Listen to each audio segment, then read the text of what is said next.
To start the story, there are two sisters, Hannah, who's 12 years old, and Alex, who's 8.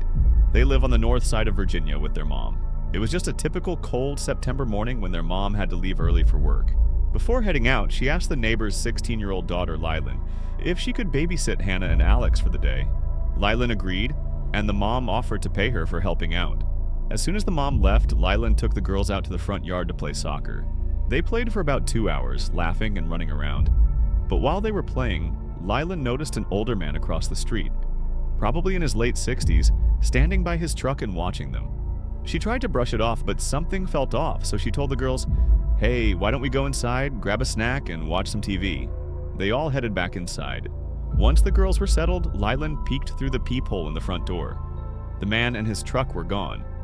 Around 3 p.m., Lylan got a call from the girl's mom. She was checking in and letting her know she might be working late. She promised to pay Lylan extra. "It's no trouble at all, Mrs. Capman. Hannah and Alex are a delight to watch," Lylan told her. "Thanks, sweetie. You're a doll. I'll be home before you know it." "No worries. See you soon," Lylan said, hanging up. Hannah and Alex were watching a movie in the living room while Lylan sat nearby reading a mystery novel. Suddenly, the house phone rang. Hannah jumped up and answered it, assuming it was her mom. "Hello," Hannah said. "Oh, hello. Is this Mrs. Thompson?" a man asked. Leland quickly walked over, took the phone from Hannah, and spoke calmly but firmly. "Who is this? Why are you calling?" "Is this Mrs. Thompson?" The voice repeated. "No, I'm sorry, sir. You have the wrong number." "Take care," Lylan said, then hung up. 10 minutes later, the phone rang again. Lylan picked it up, now a little uneasy. "Hello? Hello, is Mrs. Thompson living there?" "No, there isn't. Stop calling here," Lylan said, starting to get nervous.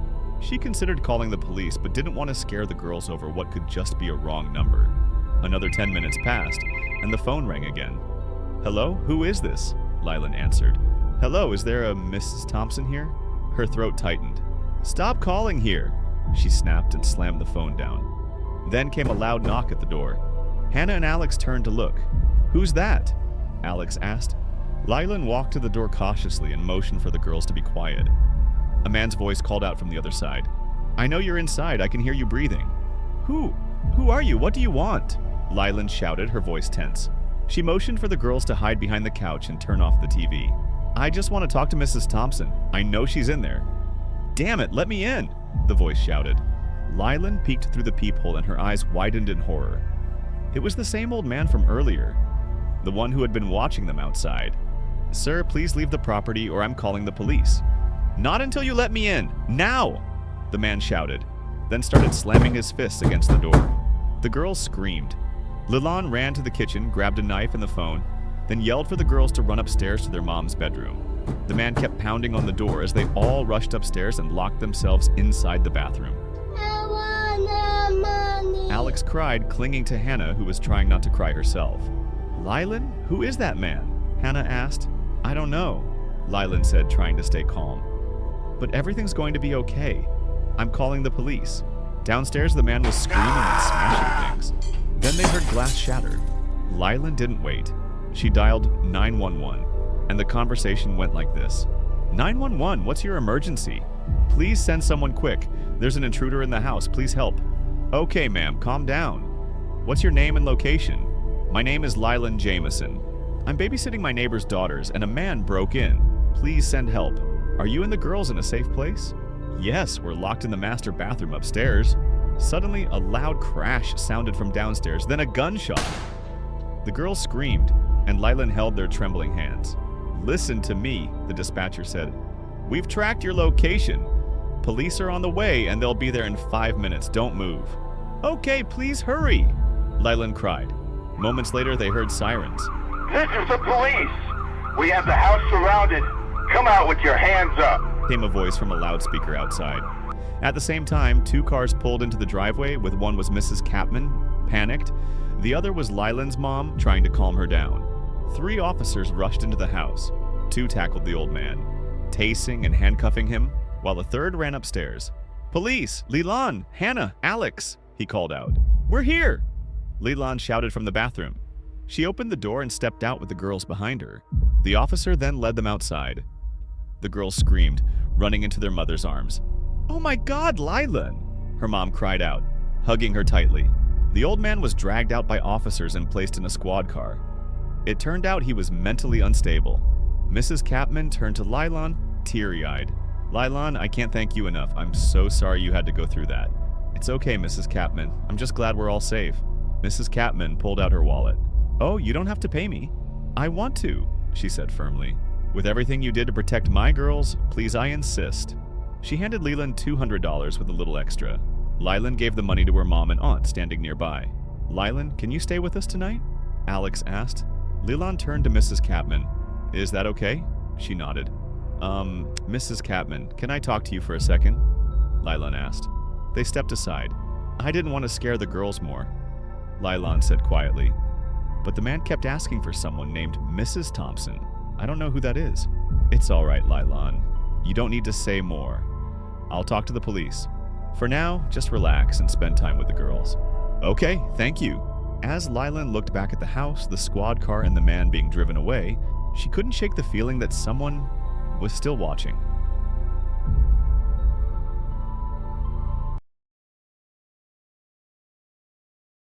I was just old enough to be left home alone.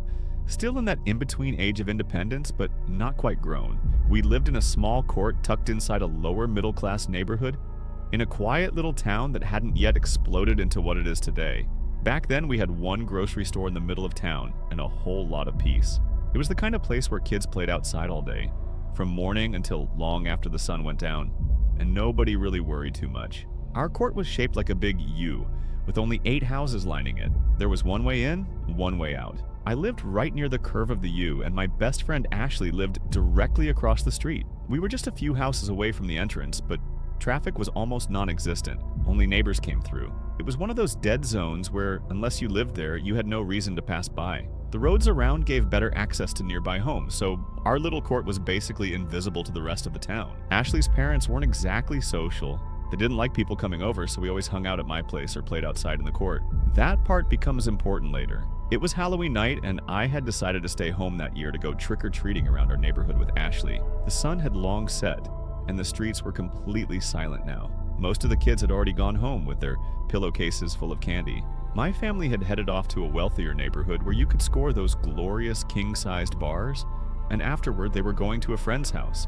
They told me they might be back late, or maybe not until morning. I wasn't interested in tagging along with my younger siblings and their crew. I just wanted to hang out with Ashley. So I begged my mom to let me stay behind, promising I'd lock the door the second she left, and she agreed.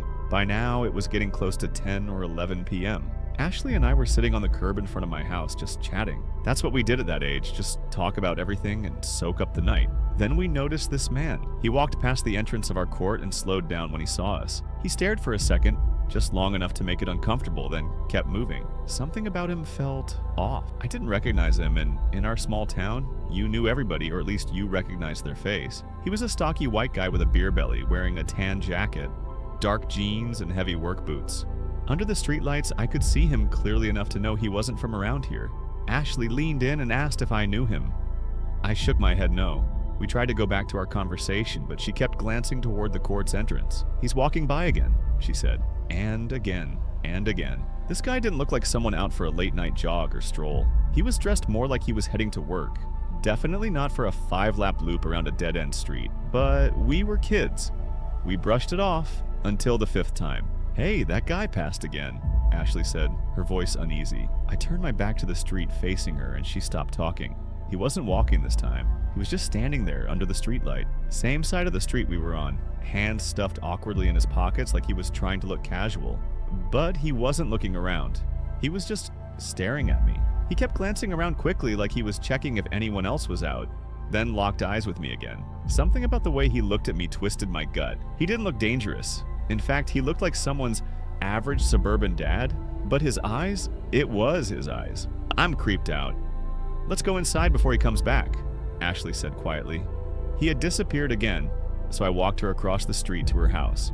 I was always the mom friend, the one who made sure everyone got home safe. And yeah, you probably know where this is going. I jogged back to my house, ready to bolt inside. I reached for the doorknob, heart already settling, only to feel it refusing to turn. It was locked. I stood there, trying again, not breathing. That's when it hit me I didn't have a key.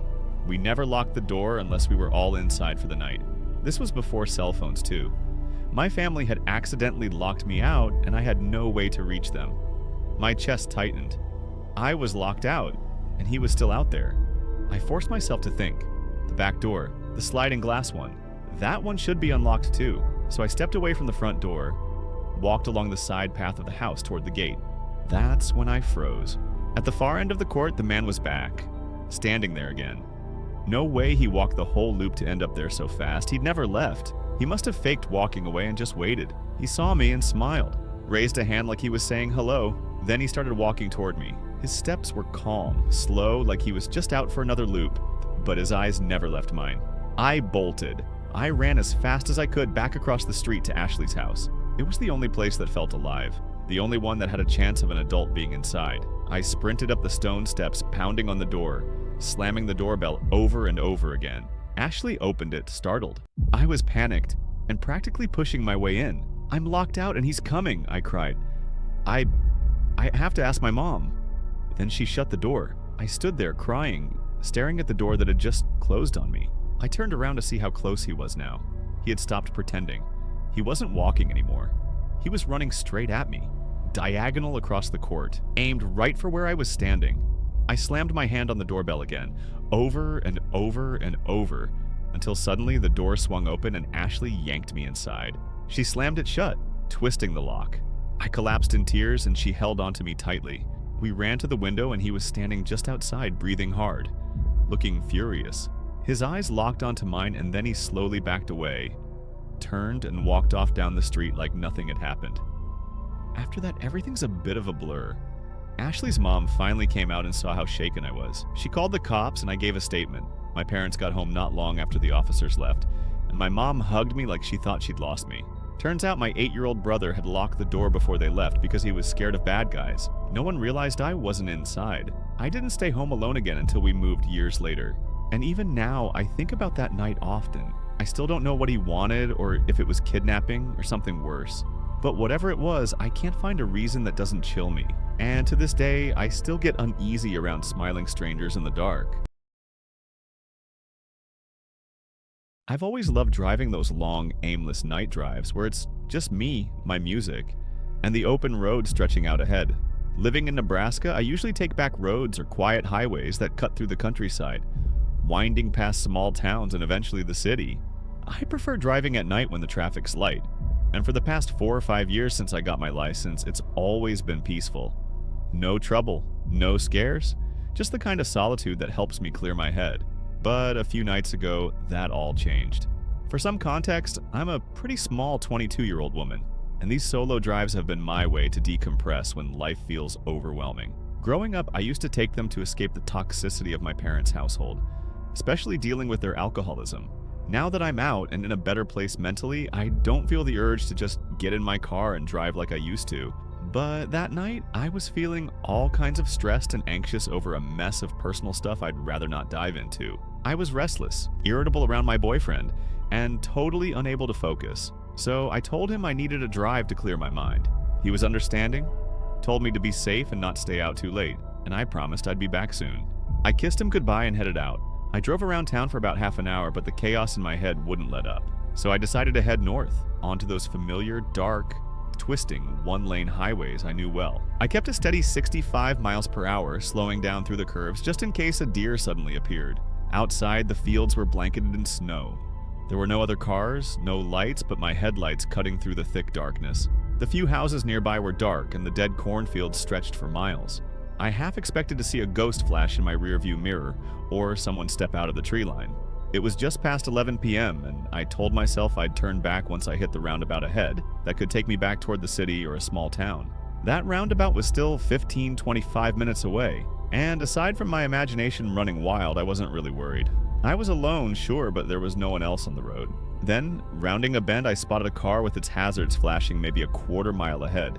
It was a dark sedan, pulled halfway onto the shoulder, the driver's door wide open. Like whoever was inside had to get out fast, but didn't quite make it all the way off the road. When I slowed down to pass, I saw what looked like blood smeared inside the door. No one was in or around the car, and I was still the only vehicle in sight. Cell reception here is awful, spotty at best, and often non-existent, so I checked my phone. No signal. Just me, a lone woman on a dark, deserted road, pulling up next to a car that looked like someone had been hurt, and no way to call for help. I'm no fool. I've watched enough true crime shows and read enough books to know this was a bad scene. The kind that screams danger. But a small part of me worried whoever was in that car might really need help. This road barely sees any traffic at night, and with temperatures freezing if someone was hurt, it'd be just me to find them. Still, I played it safe. I stayed in my car, rolled down my passenger window a bit, turned off the music and called out, "Hey, anyone there? Are you okay?" Silence. No response. I thought maybe someone was unconscious, but I wasn't about to get out and search in the dark alone. I decided to call out one more time, and if there was no answer, I'd leave and call it in once I had reception. If they answered, I'd figure it out then. I called out again, "Hey! What happened? Are you okay?" After a moment of quiet, I heard rustling in the trees nearby. Then a low, rough voice muttered, "Yeah." Relief flooded me, and I was about to say something back or even stop my car when I noticed three things at once. First, as I edged past the front of the sedan, I realized the hood and the rest of the car showed no signs of damage, which is strange, given the blood inside the door. Second, in my rearview mirror, I caught someone emerging quickly from behind the car, moving straight toward me. Third, this person was wearing a mask, not a normal face mask, but one of those creepy full face masks you'd see in a Purge movie. They were holding something long and hard in their hand, maybe a crowbar or tire iron, but I couldn't tell for sure. That was my cue. I slammed my foot on the gas and bolted. My heart was pounding so hard I thought it might burst. The window was still down and the music off, so I could clearly hear the man yelling at me, but I didn't catch a word. All I knew was I had to get away fast. I stole a glance in the mirror as I sped off, curious if they'd chase me. The man with the weapon was still standing in the road, staring after me. Then, just before I looked away, a second masked man appeared from the trees, also blood-free and silently watching. I probably broke every speed limit that night, but nothing mattered except putting distance between me and those guys. When I hit the roundabout, I turned back toward town and pulled into a Walmart parking lot, where a few workers were still around closing up. That's where I lost it, shaking and crying. After I calmed down a bit, I called a friend who's a cop. He was worried, asked if I was okay, if they followed me, and told me he'd try to get the local sheriff involved since it was outside his jurisdiction. While waiting for the police, I called my boyfriend, and through tears and panic, I told him everything. He was terrified for me and wanted me to come home right away or he'd come get me. I told him the cops were on their way to take my statement and that I was okay, but stayed on the phone with him until I saw the familiar flashing lights pull in. The police took my statement and promised to check out the spot I described, though with no cameras and just a vague description of a dark sedan and two masked men, I wasn't sure what good it would do. I didn't even get the license plate as I was too shaken to think about that until they asked. All they had to go on was the car and two scary guys in masks. Afterward, I went home and stayed glued to my boyfriend, every noise in the house making me jump, terrified those men might come back. I haven't heard from the police since, and honestly, I'm not sure I want to. I'm just grateful I'm safe, that I didn't stop, and that I got away. I still wonder about so many things. What were those men doing out there? Was that blood real or some sick trick? Did they hurt someone else? What would have happened if I had stopped? One thing's for sure, no more late night drives for me, and I hope I never run into those freaks again. This happened when I was 6 years old. I was a very timid girl back then, and the events that transpired that day have stuck with me ever since. I was staying over at a friend's house one Saturday afternoon, and we were both sitting on the couch watching cartoons. For the sake of this story, we'll call my friend Kate. Kate was 2 years older than me and could best be described as a tomboy. Unlike me, she was tough and didn't hesitate to beat up any boy at school for saying mean things behind her back. At the time, I had a tendency to do whatever Kate told me to, even if I didn't want to do it. Anyways, after watching cartoons for a while, I got hungry, so I left the couch and went into the kitchen to grab a snack. The kitchen was small and had a door which led straight to the backyard, and below it was a little doggy door. Kate no longer had a dog, but the door wasn't removed for some reason. As soon as I stepped into the kitchen doorway, my eyes zeroed in on the doggy door and I froze. To my absolute horror, a grown man with long brown hair was poking his head inside. I couldn't see his face, just the top of his head as he was looking up at the doorknob, probably trying to see if he could reach it. I quickly and quietly ran around the corner to hide. Thankfully, he didn't see me as he was much too busy trying to squeeze his arm through the door. Kate's parents were out shopping at the time, so we were both home alone with this guy trying to break in. And it was here that I made my first mistake. Instead of calling the police, I ran back into the living room where Kate was and told her about the man. She thought I was joking, so I grabbed her by the hand and pulled her off the couch, then led her back to the kitchen so she could see the man for herself. Sure enough, he was still there. His face was still obscured as he was looking up at the doorknob, but this time he had his whole arm inside the doggy door and tried reaching for the knob. Kate let out a soft whimper before quickly putting her hand over her mouth. It was the first time I saw her look so scared. But when she looked back at me, her fear seemingly went away. She then placed a reassuring hand on my shoulder and put her finger to her lips to keep me quiet. "Don't worry. We're gonna teach that creep a lesson he won't ever forget," she said with a smug grin. I wasn't sure what she was planning. We were two scrawny little girls dressed in tank tops and shorts. Not exactly the picture of intimidation. But like an idiot, I agreed to go along with whatever she was up to. "Okay," I said. "Great, we're gonna have to sneak up on this guy, so do what I do and follow me. And be quiet," she said, before walking into the kitchen, with me close behind. Even though we tried our best to be stealthy, our feet were squeaking loudly across the floor with every step we took. Kate's mom must have cleaned the floor recently, and since Kate and I were both barefoot, the squeaking was twice as loud. We stopped and looked at each other nervously for a moment, thinking we were done for, but fortunately the man's constant fumbling with the locked door blocked out the squeaks we made. So by sheer dumb luck, he wasn't alerted of our presence, even though our footsteps were as loud as a freight train. My heart raced as we continued walking, getting closer and closer to the intruder. The man hadn't noticed us yet, but he yanked his head and arm out after seemingly giving up on reaching the knob.